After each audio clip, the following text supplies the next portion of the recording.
రాంబాబు అన్న ఇంటికి రావడం జరిగింది. అదేవిధంగా ఆయన వైఫ్తో వాళ్ళ డాటర్స్ అందరితో మాట్లాడుతూ సన్నిన్లా అదేవిధంగా వాళ్ళ బ్రదర్స్ అందరితో మాట్లాడుతూ కూడా విషయం తెలుసుకున్నాక నిజంగా చాలా చాలా బాధ కలిగింది. ఎందుకంటే మనము ఏదైతే చూస్తున్నామో ఇంటి వెనకాల మిర్రర్స్ అన్నీ కూడా కొట్టేసి ఏ మాత్రము కూడా కేవలం ఆడవాళ్ళు ఇంట్లోపల ఉన్నారు కదా, మహిళలే ఉన్నారు కదా, ఎలాగని ఒక ఆలోచన లేకుండా డైరెక్ట్గా ఇక్కడ ఉన్న ఒక లేడీ ఎమ్మెల్యే దిగడము, అదేవిధంగా ఆమె బెదిరించడము, ఇది ఎక్కడ కూడా మేము బీహార్ కల్చర్లో కూడా చూడలేదు. ఇది ఫస్ట్ టైం మనం ఇది చూస్తున్నాము.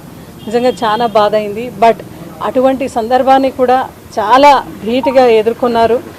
ఎక్కడ కూడా రాంబాబు అన్న వైఫ్ కానీ డాటర్స్ కానీ వాళ్ళు ఇప్పుడు కూడా ఎంత ధైర్యంగా మాట్లాడుతున్నారంటే నిజంగా జగన్ గారు ఉన్నారు, ప్రతి ఒక్కరు వైఎస్ఆర్ ఫ్యామిలీ మాకు అండగా ఉన్నారు, అదే మా బలము మా ధైర్యం అన్నట్లు మాట్లాడినారు. డెఫినెట్లీ ఇక్కడ నిజంగా ఈ ఆంధ్రప్రదేశ్ రాష్ట్రంలో లా అండ్ ఆర్డర్ ఉందా లేదా అని నిజంగా మేము అడుగుతున్నాం. అదేవిధంగా ఎవరైతే దాడికి దిగినారో నేను కూడా మీడియాలో చూశాను, ఒక చైర్పర్సన్ లైబ్రరీ చైర్పర్సన్ వందన ఆమె మాట్లాడుతూ చెప్తోంది, అవును మేము దాడి చేసినాం, అవును మేము దిగినాం, ఇప్పుడు ఏమి అన్నట్లు మాట్లాడుతుంది. కనీసం ఆమె పైన ఒక కేసు లేకుండా ఈరోజు రాంబాబు గారి పైన పీటీ వారెంట్ కూడా తీసుకుని రావడం ఏంటి అని మేము అడుగుతున్నాం. అంటే ఇంత భయం ఎందుకు? కూటమి ప్రభుత్వంలో ఉండే వాళ్ళందరికీ కూడా ఇంత భయం ఎందుకు? ఎందుకంటే ఆయన ఒక గుడ్ ఒరేటరు, అవుట్రైట్గా ఒక టాల్ లీడరు. అటువంటి నాయకత్వాన్ని కూడా మీరు ప్రశ్నించే విధంగా ఈరోజు ఆయన్ని అరెస్ట్ చేసి లోపల పెట్టారు. వాళ్ళ ఫ్యామిలీ మొత్తం వేధిస్తున్నారు.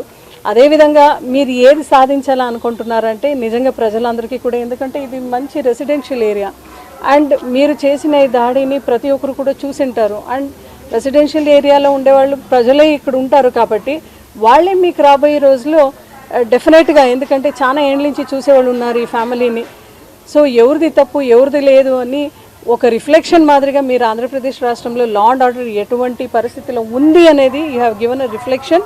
అండ్ డెఫినెట్గా రాబోయే రోజుల్లో ప్రజలందరూ అయితే డెఫినెట్గా మీకు బుద్ధి చెప్తారు. మీరు రాంబాబు అన్న ఇన్సిడెంట్ ఎందుకు చేశారంటే it was a diversion politics.